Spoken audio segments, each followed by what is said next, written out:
In a previous video, I said this, and then he's flying home and I'm spending another 2 weeks around the Kansai area doing the cherry blossoms. I've managed to time the trip to be perfect with the forecast. Hopefully I'll get some really good pictures.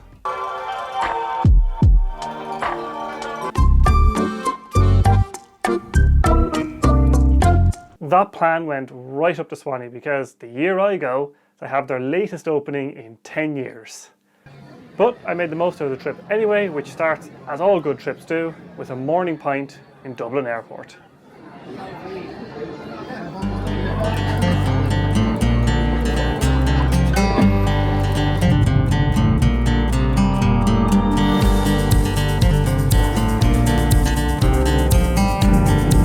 On the way we actually had to refuel the plane in Latvia because it's apparently the 1960s again, and after slapping that plane's booty with 83 tons of fuel, we were back into our 15-hour flight.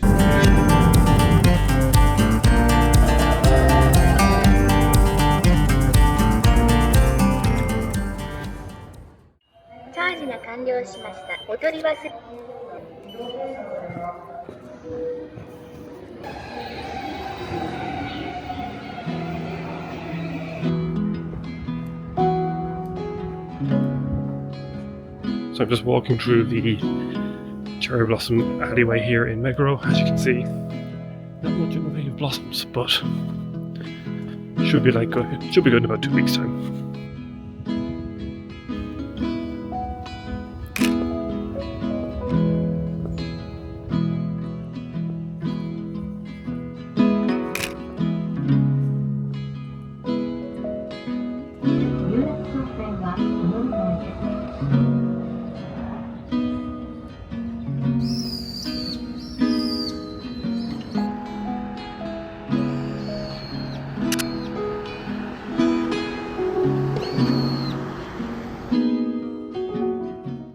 After a very early jet-lagged walk along the Meguro River and being disappointed that the Imperial Gardens weren't open, I headed to Ueno to meet up with my friend Danny, collect the Ravenni Labs light meter off him, and then yeet ourselves all the way to Yamagata on the Shinkansen.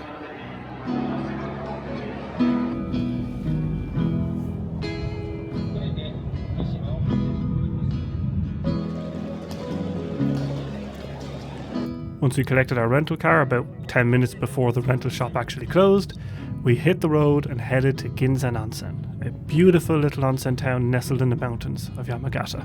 Off here into the river. Oh. Look at it! Look how cool that looks. I told you it was cool.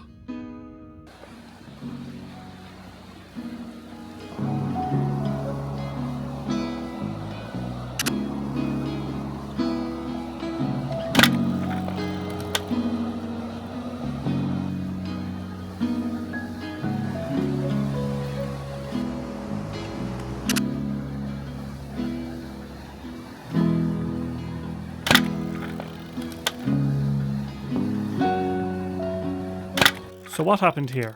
Well, on the Bronica, if you want to do really long exposures, you have to use the lens's T mode, which is hidden behind this little switch on the bottom of the lens, and if you forget to shut off that switch before you wind the film, you'll end up with streaks on your film like this, because the shutter is still up while the film is advancing. Looks kind of cool though.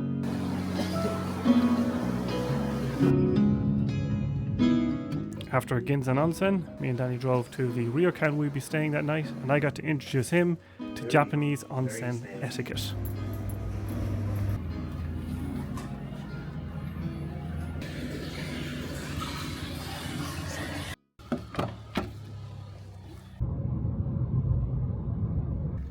Yes.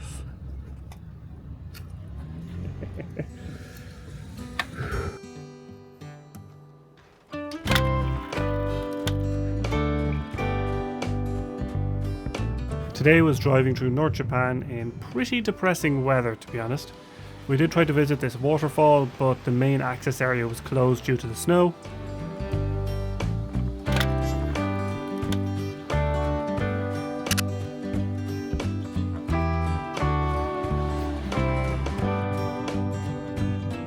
After that, on the way to Akita, we popped into Kakunodate to see the samurai house.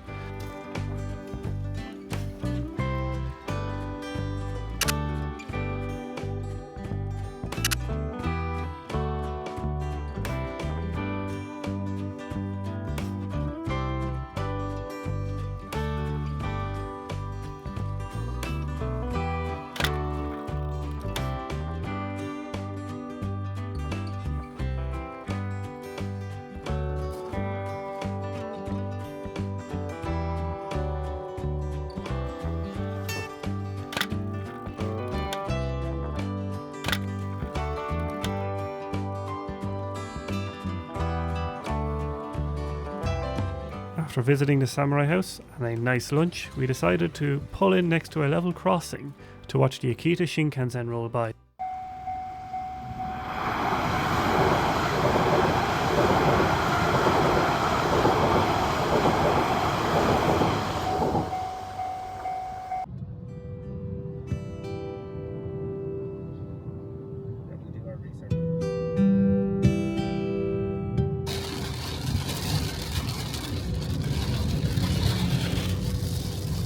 Let's drive around Akita, I said. It'll be fun, I said.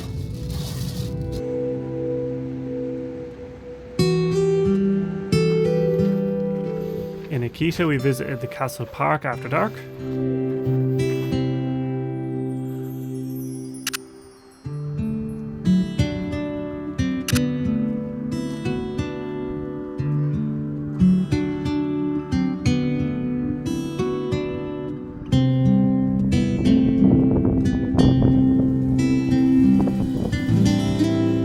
For dinner we headed to an ikazaya, one that I knew that served bisashi because I wanted Danny to try some raw horse meat.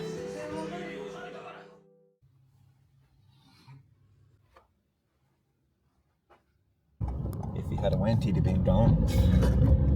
The weather today looked a lot better, so after a traditional Japanese breakfast, we headed out to Godzilla Rock on the Oga Peninsula.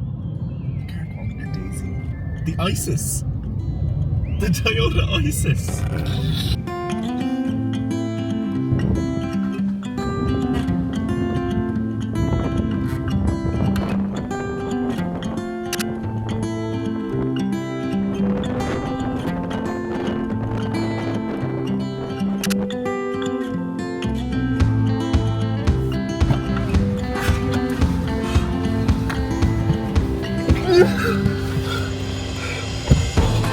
After freezing my nipples off at Godzilla Rock because it was like -10 with the wind chill, we just sort of drove around the Oga Peninsula looking for vantage points before heading to the Namehage Museum.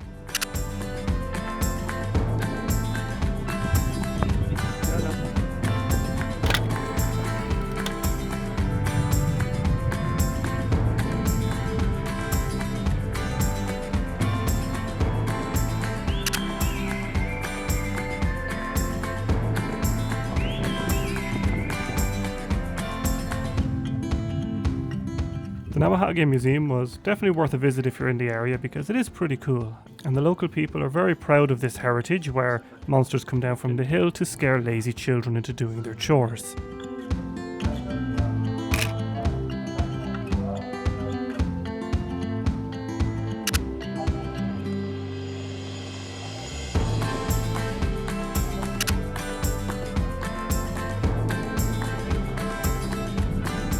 After the museum, we drove through the snow all the way up to Aomori to stay in a lovely onsen near the north coast of Honshu. After avoiding a snow-blocked road that Google Maps tried to bring us down, and as we approached the ryokan, we realised there was an abandoned ski resort next door, which, if you know film photographers and abandoned stuff, you gotta check it out.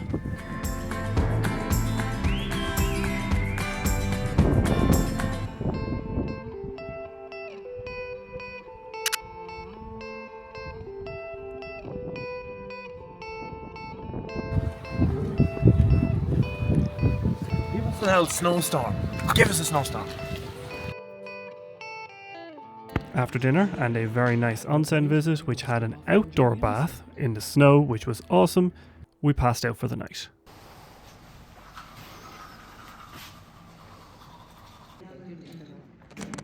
After breakfast we hopped in the car and headed to Hirosaki Castle Park to get nice views of Mount Iwate.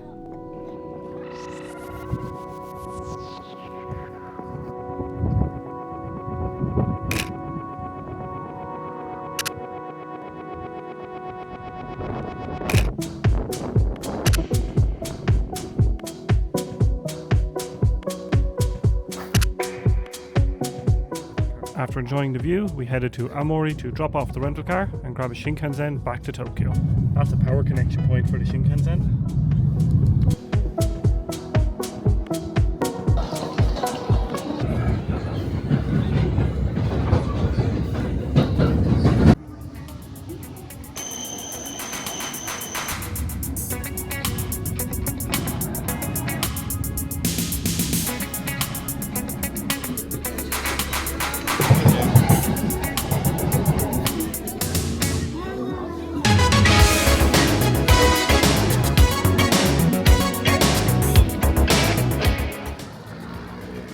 Once in Tokyo, we put our bags into a locker and headed straight for the Shinjuku area to find some food and see what was going on. And then we headed to our hotel, which was right next to the train tracks.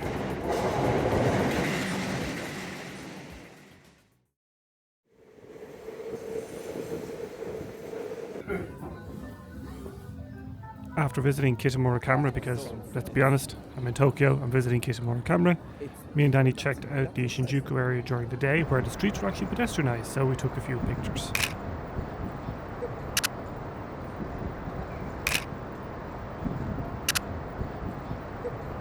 With the rain starting, Danny was looking for a new coat, and while he was doing that, I found this cool Kodak shirt.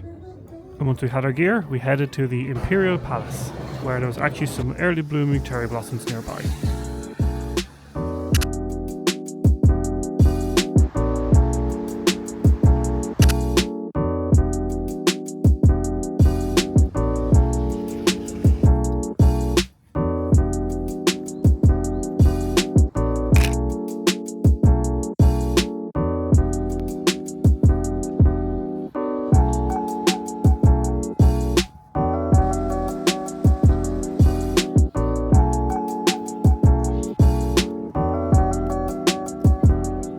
After the Imperial Gardens, me and Danny went our separate ways. I went to the Traveller's Factory to pick up a nice handmade notebook, and then I headed off to the JP Mori Tower to take some shots of Tokyo Tower. The Azabudai Hills area around the tower is actually kind of like walking into one of those cities of the future renders you see on YouTube, where some architectural company is talking about how great an area will be and how amazing and beautiful it will look. Well, this was like walking into one in real life, and it was actually pretty cool.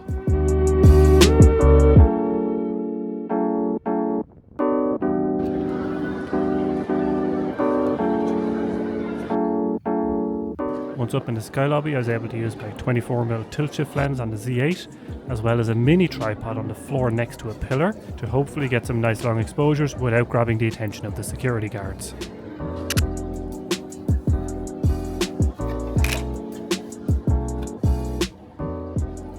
The shift function on the lens came in super clutch here, and I was able to get a perfect straight framing of the Tokyo Tower from this higher vantage point by shifting the lens down.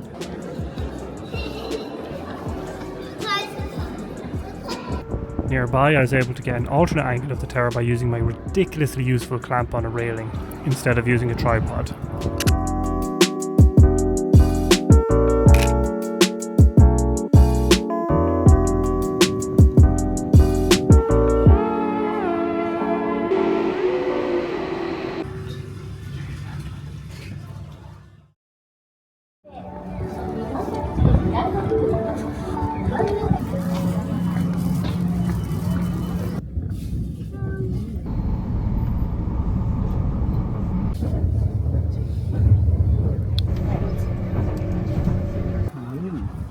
To get here, Paddy. I forgot it was that long. Last time I slept a lot of it. So we're going there? We're going over that way to that Torii gate on the lake. Oh, Today me and Danny took a day trip out to Hakone.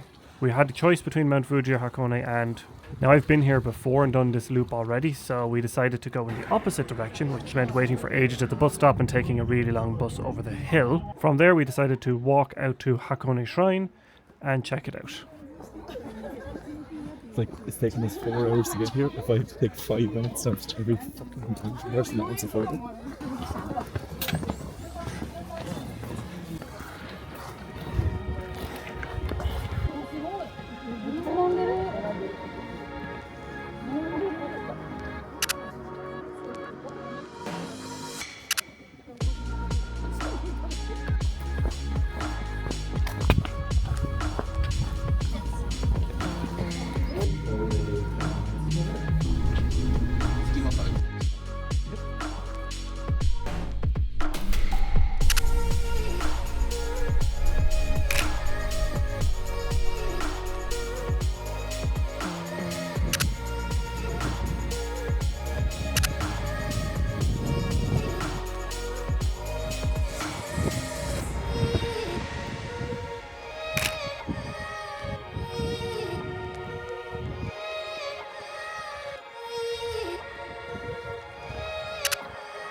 These nuts.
Today was Danny's final full day in Japan, so we headed to Tsukiji Fish Market, but it turns out it was just an absolute tourist trap. I'd never been here before, even though I've been to Tokyo like 5 times now.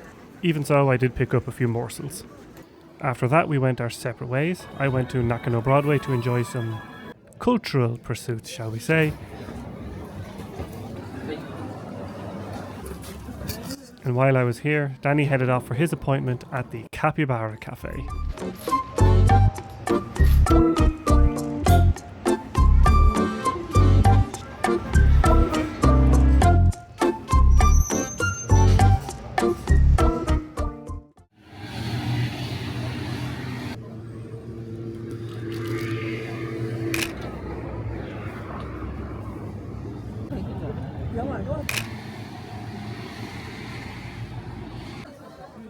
After I got my dose of culture and Danny got his dose of capybara, we headed to Senzoji Temple in Asakusa, which Danny tried to tell me was pronounced Asakusa, even though I knew it was pronounced Asakusa, and from then on he was required to put his trust in me.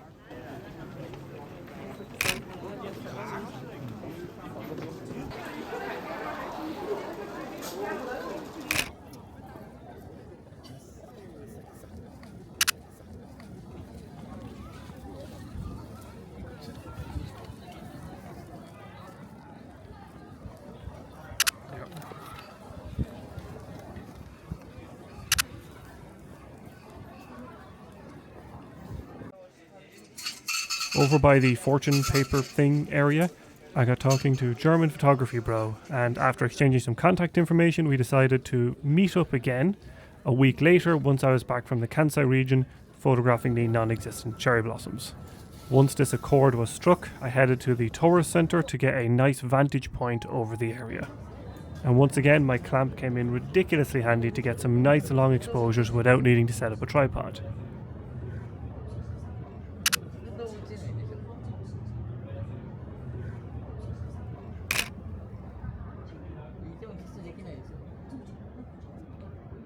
I also let this random dude use the clamp because you too can prevent tripod clutter at major tourist sites. I definitely need to look into this.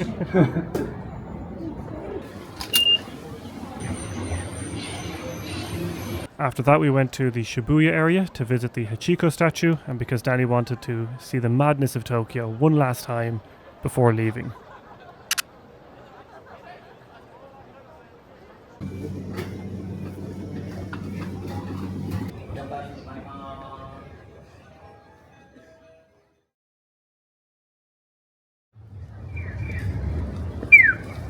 Today was very uneventful because it was Danny's leaving day and I would be heading to Osaka on my own.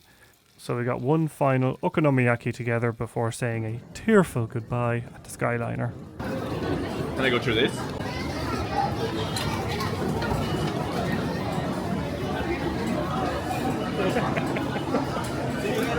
See ya!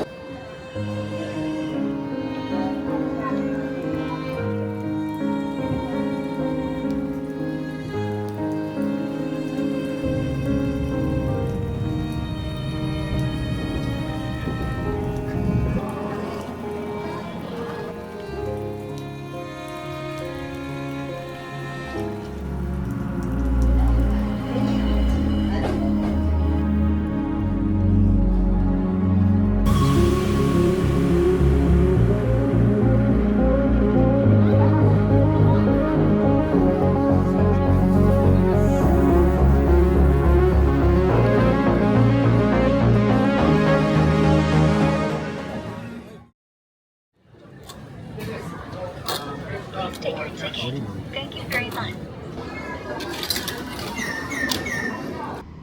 After battling through the loneliness and sadness of leaving Danny behind, I collected my 5-day Kansai area pass and headed out to a small town near Nara called Uji.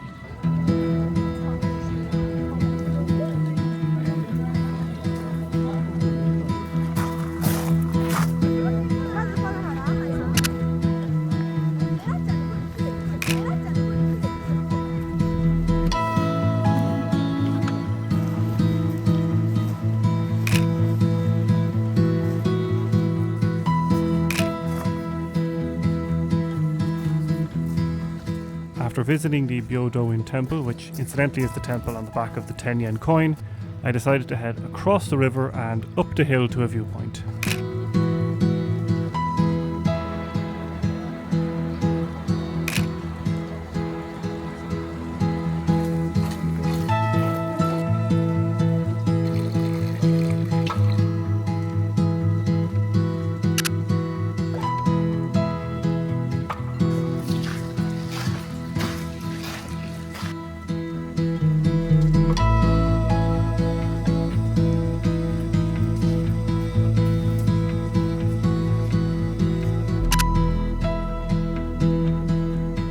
While I was sitting there, enjoying the viewpoint, this old Japanese man came up to me and started asking questions about my camera and where I was from. I of course started talking to him in order to practice a little bit more of my Japanese, and after a while he showed me some photos on his phone of wildlife he'd taken in the local area. And after a while I showed him some photos from my Kenyan safari, and then he asked me if I wanted to go and see a hidden mountain temple further up the hill.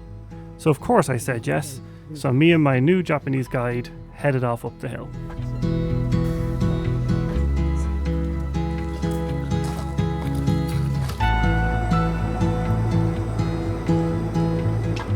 Once we were done at the temple at the top of the hill, he walked me down a different route around the back of the hill, through the town and all the way back to the JR station. Thank you, random Japanese man, but unfortunately I cannot remember his name. And there he goes, my little Japanese friend. After waiting to eat, I want to go into that farm room. I don't want to be followed him.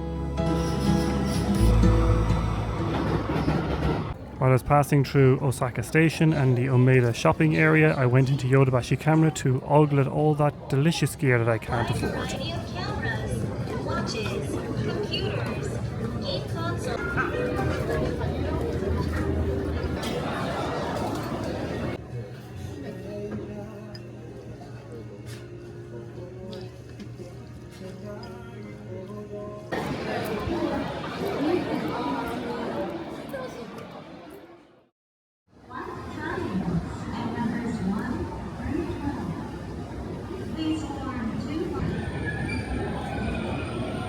After grabbing a quick express train, I was in the port city of Kobe, where I decided to check out the Chinatown area and the port of Kobe.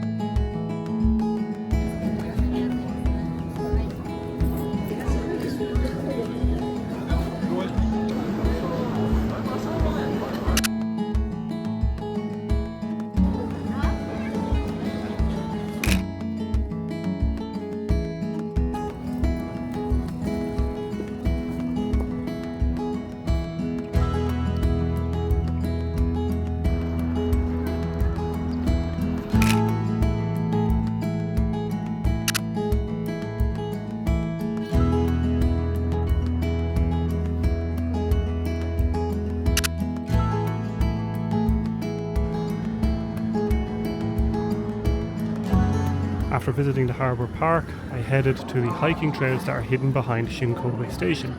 And I mean they are hidden behind the station. As in you walk through a passage underneath it and you're onto the trails, winding their way up the hillside past a bunch of waterfalls and up to the botanical gardens.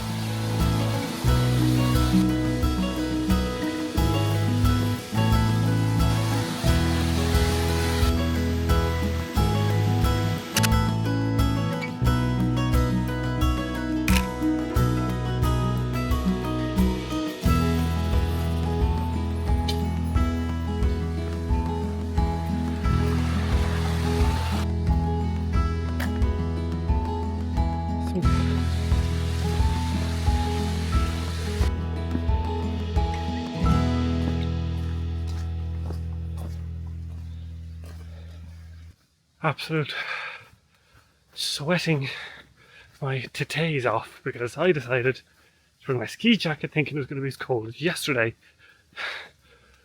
when I was in Uji. Turns out it's a lot warmer today. Good thing I found that vending machine because I got some bulky sweat. No Japan hike is complete without some Pocari sweat. After a fuckload of hiking up this hill, I made it to the Nunobiki Herb Gardens. These herb gardens are supposed to have an amazing view over the city, but as you can see, the fog took a steaming dump on that. Also, that creepy droning sound in the background, I didn't add that in post. That was caused by the cable car that runs back down to the station. So it was just like that in the fog, and yeah, it was pretty freaky. With the view ruined by the fog, I was focusing on macro photography and all the different plants, but the fog actually created a lot of water droplets on the flowers, creating some really nice close-up shots.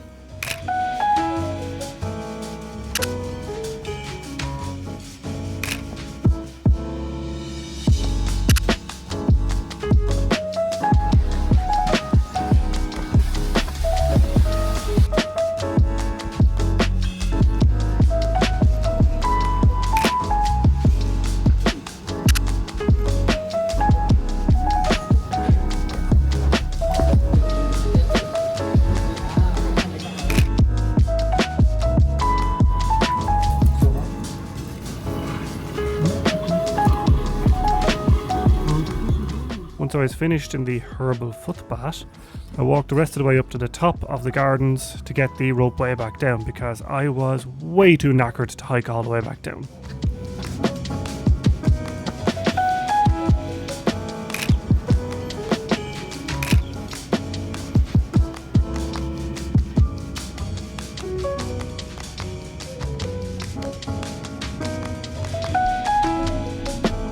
Not creepy at all. What's that coming down off the hill? Is it a monster?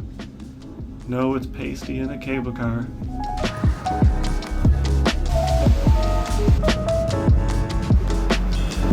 On the way back to Osaka, it started raining pretty hard, so I decided to head to Osaka Castle to see what it looked like in the rain. Over in the corner here with the steps.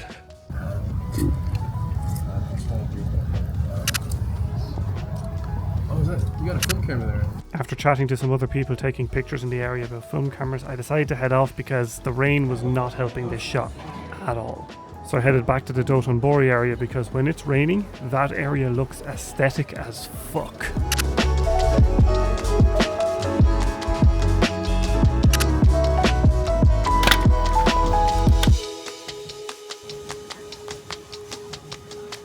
As I was leaving the area, let's call her a lady, approached me and said, "Kimochi te hoshii desu ka?" or something along those lines, which I'll leave for you to figure out what that means.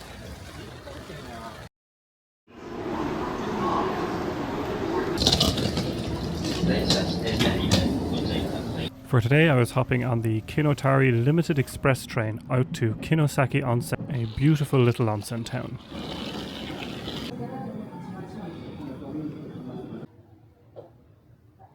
Okay, this is by far the nicest place I've ever stayed in Japan.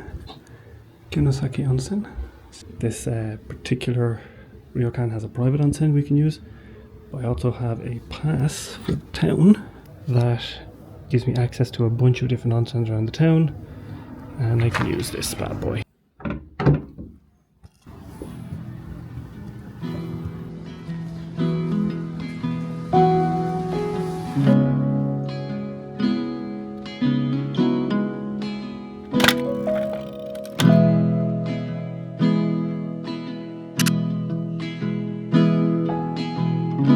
Once I was settled in the ryokan and had the complimentary cup of green tea prepared by the staff, I headed out into Kinosaki Onsen in the rain. The bad weather put a real damper on my mood while exploring the town, but seeing the hot spring water and the eggs cooked in it was kind of cool. After ordering some engraved chopsticks and having a very nice cup of coffee, and after finding some dinner, I headed back out when the night had fallen to try and take some night shots around the town.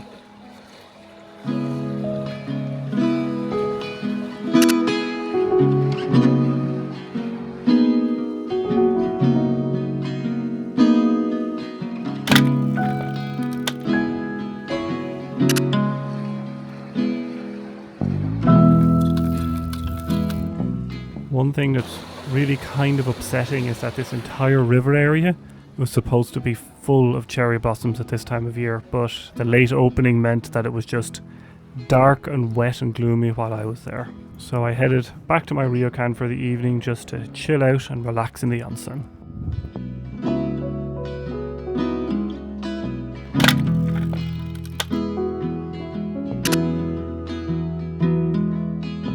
When you're 6'4", 194 centimeters, and you go to a traditional ryokan or somewhere in Japan, this tends to happen quite a lot. The doors are too low, which is a particular problem when the toilet is right here and you come out and you turn and immediately bang your head into this 3 bloody times already. And it's not just that door, it's every door.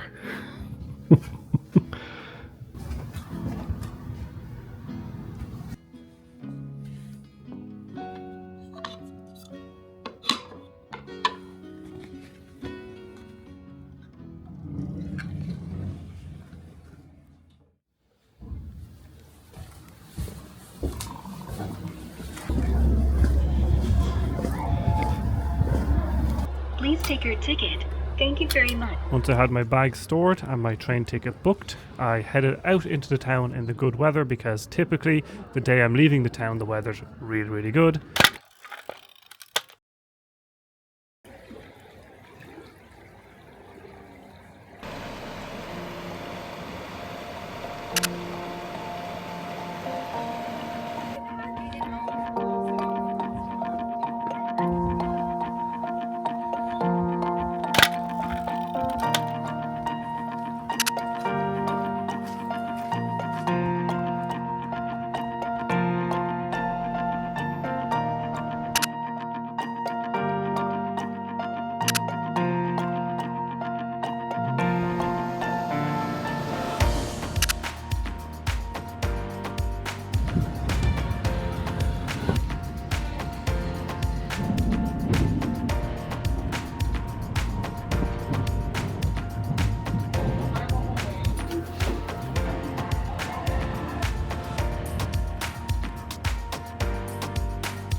The next day was a nice day trip to Hemiji, and even though the weather wasn't shaping up to be brilliant today, I still headed up the ropeway to Engyoji Temple. Some of you might actually recognize this temple because I believe it was used as a filming location in The Last Samurai, which is pretty cool.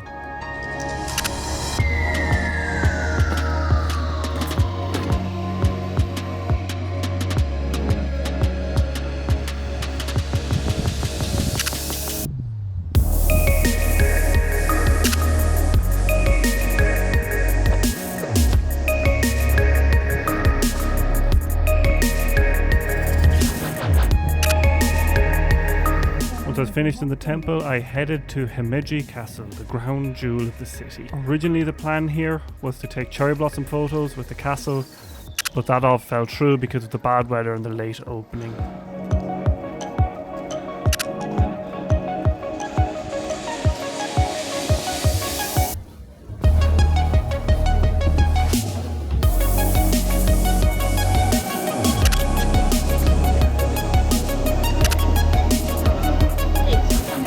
From the viewing deck I spotted a bit of hope, a solitary blooming tree down below. And once I wormed my long ass out of the castle because those stairs are steep and the doors small, I was able to haul ass over to the blooming tree to get some of those precious pictures I had planned.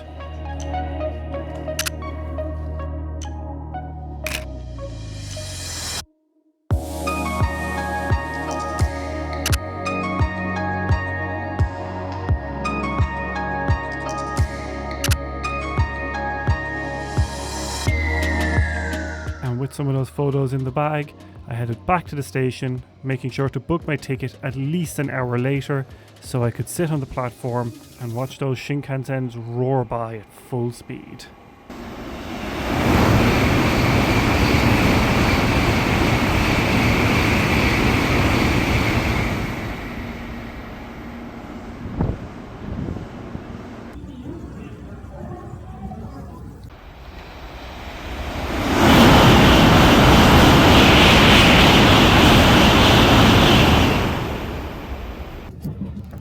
Once I had my nerd fill of bullet trains going by, I grabbed the Shinkansen back to Osaka.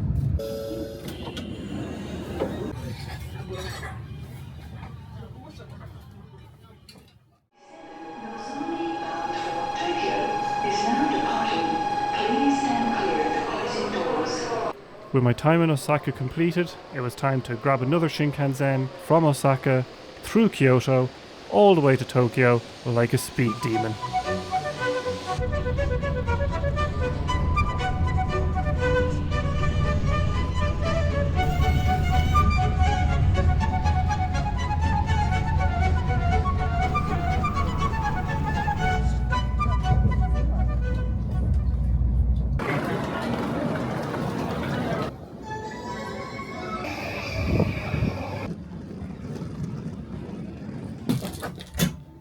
Okay, from the rumours of the Apple Hotel brand, I thought this room would be a lot smaller. It's actually quite reasonable. Perfectly happy.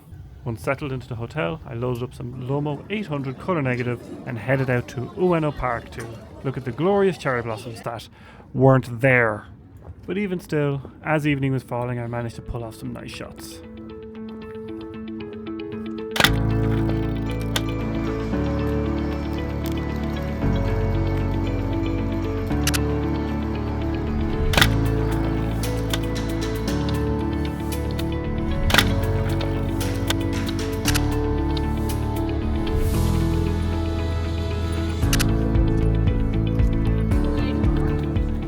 Then walking back to the station through the cherry blossom alleyway of disappointment, I headed to Akihabara for some cultural pursuits.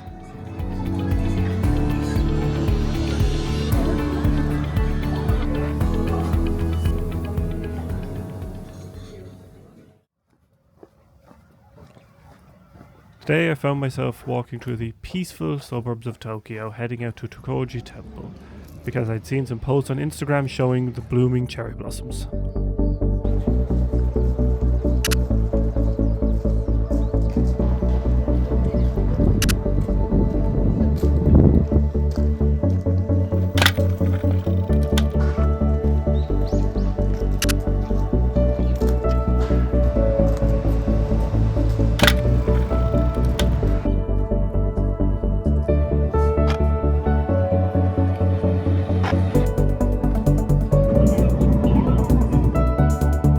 After that I headed to the Shinjuku Goen Garden because there they have some early blooming trees and big crowds.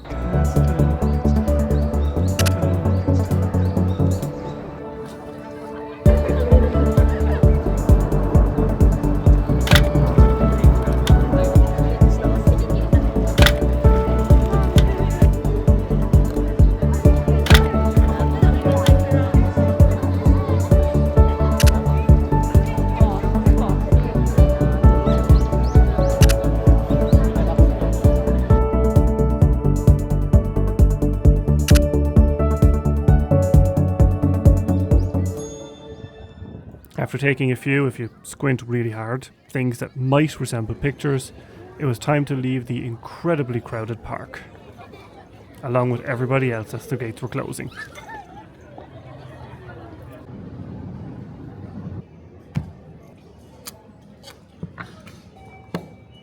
After that I went to a Chanomizu station where a bunch of train lines intersect and you can actually take some really cool long exposures here.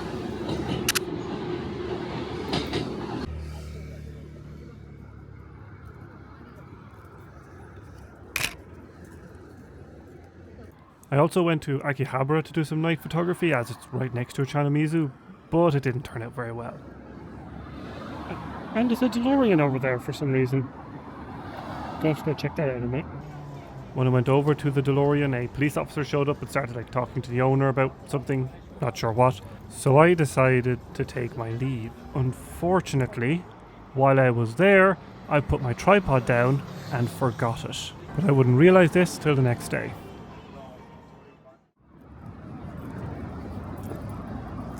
The next day was an early start because I was taking a day trip to Kamakura, one of Japan's many ancient capitals. Once in Kamakura, I went to the Garden House Cafe to get a very nice cup of coffee and some food before heading to the mini bamboo forest. Also, this lovely pathway should be a cherry blossom tunnel at this time of year, but latest opening in 10 years. God damn it.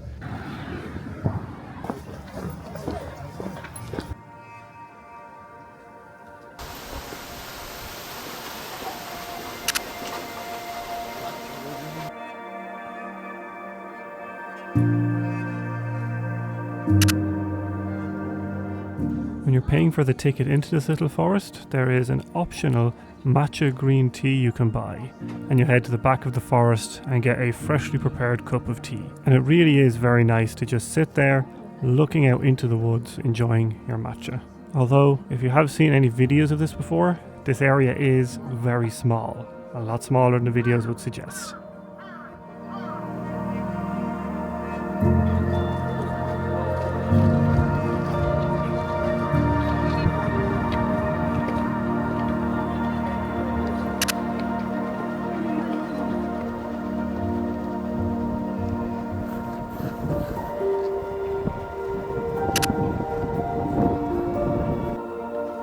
Once I'd visited the main shrine, I headed back through the town to go to the Inoshima Railway. And on the way, I saw a dog on a bike.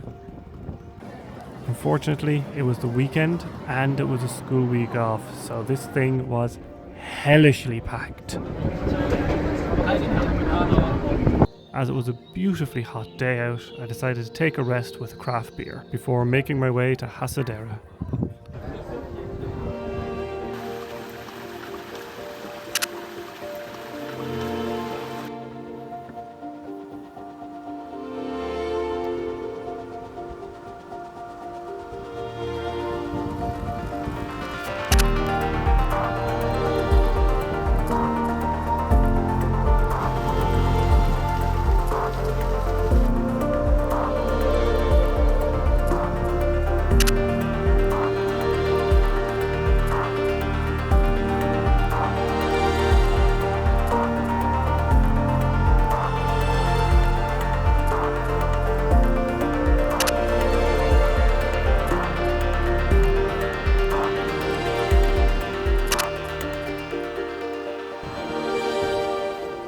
After visiting the giant Buddha, I headed back to the Inoshima Railway to find that famous level crossing further down the line. And once I got there and seen the lunacy in the crowd, I just did a 360 and moonwalked away to enjoy a beautiful walk along the Pacific Ocean, feeling a little bit like Andy Dufresne.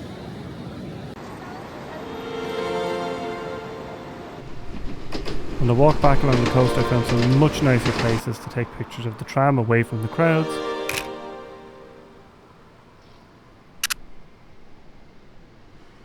I also noticed a large amount of birds swooping down to pick up food out of the car park, so of course I whipped out my longest lens to take some wildlife pictures of them.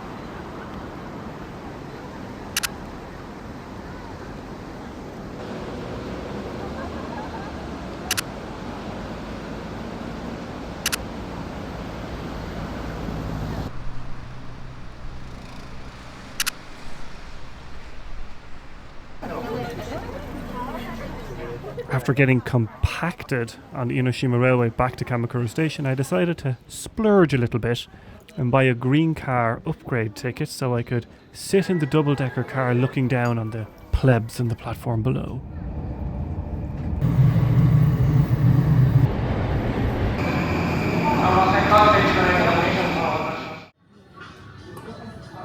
When I got back from Kamakura, I met up with German photography bro, and he gave me an impromptu tour of less crowded rooftops and alleyways and cool photography spots in the Ginza area. Just loved one.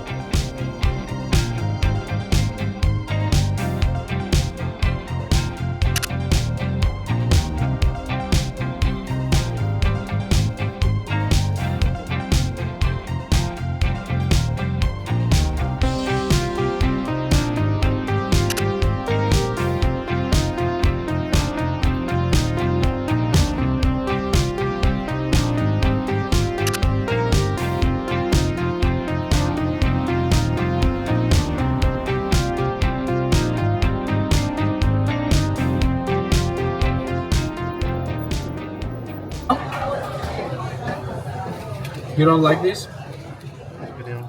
Huh? Yeah, but nothing on Kitamura is rare. My last day in Japan was pretty boring. I was mostly just going around Tokyo with German Photography Bro, going to various camera shops, picking up gear. We did go to the Cherry Blossom Street near Shinjuku because it was actually in bloom, we found out.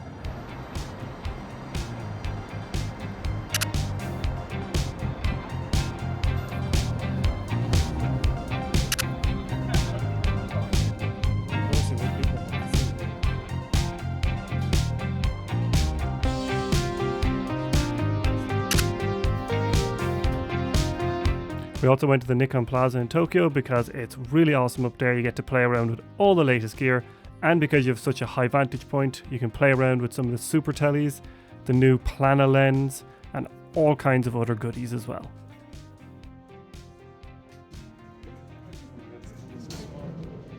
Then we went to Fujiya Camera in Nakano to pick up some more modern gear, like the 20mm AFD and the 35mm AFS.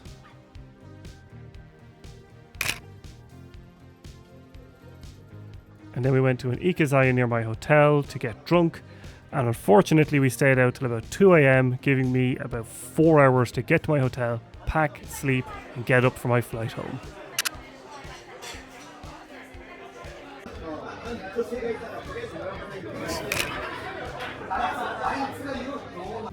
Okay, quick check. Chargers.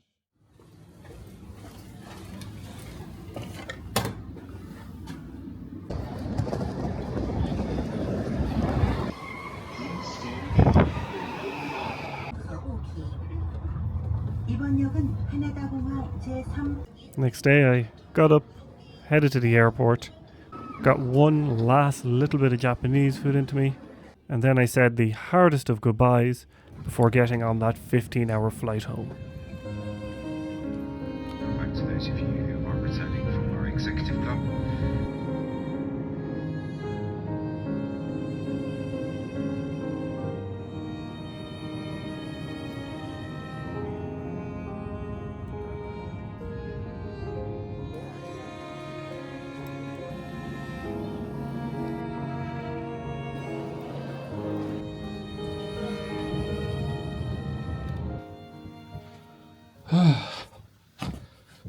Fuck.